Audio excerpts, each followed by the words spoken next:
ఆపదని ఈశ్వరుడు ఒక్కడే గట్టెక్కించగలడు సుమా.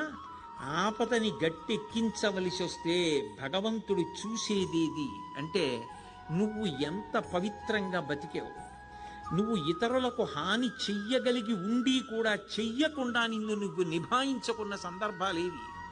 నీ కోపాన్ని నువ్వు ఎలా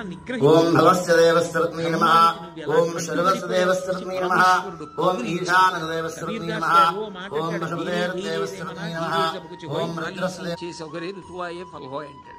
ఇవాళ విత్తనాలు పెట్టి నేను బిందెలు నీళ్లు పోస్తే జామ చెట్టు వచ్చి కాయలు కాస్తుందా? ఇవాళ విత్తనం పెట్టి కొద్ది కొద్దిగా నీళ్లు పోస్తే ఒక 5 ఏళ్ల తర్వాత చెట్టే